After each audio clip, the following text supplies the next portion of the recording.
Good morning, friends. It is I, Corey Leland. A friend of mine messaged me yesterday saying, Corey, with all that you know about the teachings of Christ in the Bible, and as much as you have studied mystical paths, infinite way, Course in Miracles, Buddhism, Hinduism,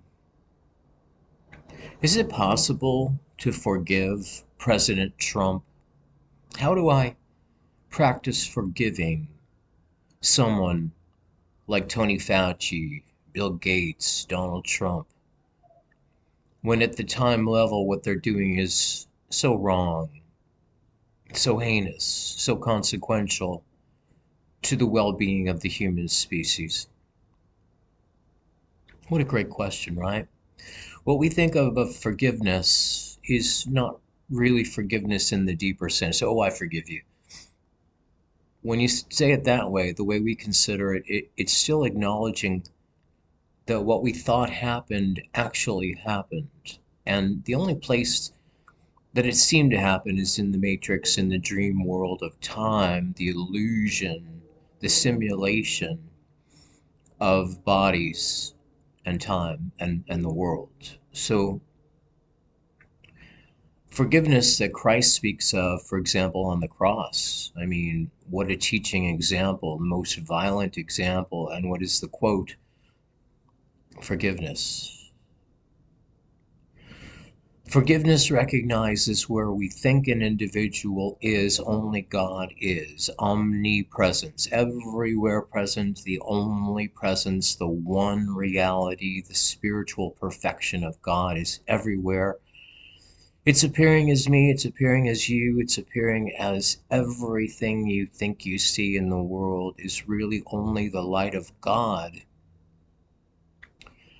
But when we judge by appearances through the physical senses and the world mind projector that keeps us in the deep sleep of time and flesh, then we believe that the world is actually happening. Now, yes, it's very real to your personality, it's very real to your body, but flesh and blood cannot inherit the kingdom of heaven.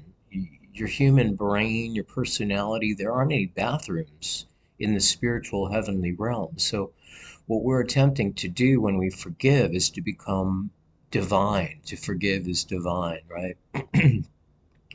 What you're doing is you're coming into more agreement with your spiritual identity, which then makes it easier to step into your soul body. You do have a soul body that is indestructible, perfect, and spiritual because it is one with what God is. Now, God is not in your physical body. The physical body is a world mind hypnotic illusion, as are the things that seem to be happening in the world. So, the best prayer we can do, the real forgiveness, is to recognize as you consider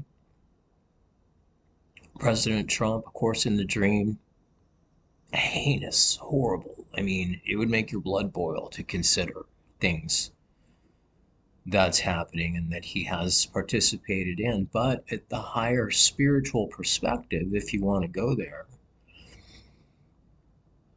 you recognize that individual is not even there. There is no world. I am, meaning the Spirit of God, is omnipresent reality. Where there seems to be a world at war, there seems to be a world at peace, there seems to be these individuals that are good or individuals that are bad. There are no people because there is no world. Maya is the term used in Buddhism to explain the illusion of time. It's in every real religion. My kingdom is not of this world, says the Christ mind.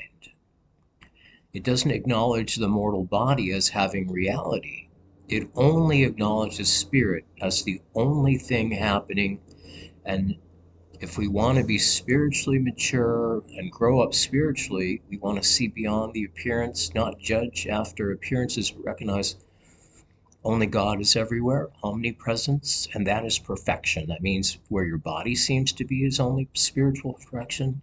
where the world seems to be, where other bodies seem to be, only God is. And so you're awake in the dream, walking through the dream, but knowing what's behind the dream is the reality of what God is, perfect and spiritual. And in that way, we can put that allegorical Adam and Eve apple back on the tree and return to the kingdom of heaven consciousness where only God is, and there's no opposite to what that joy and that bliss and that spiritual freedom that has no opposite is.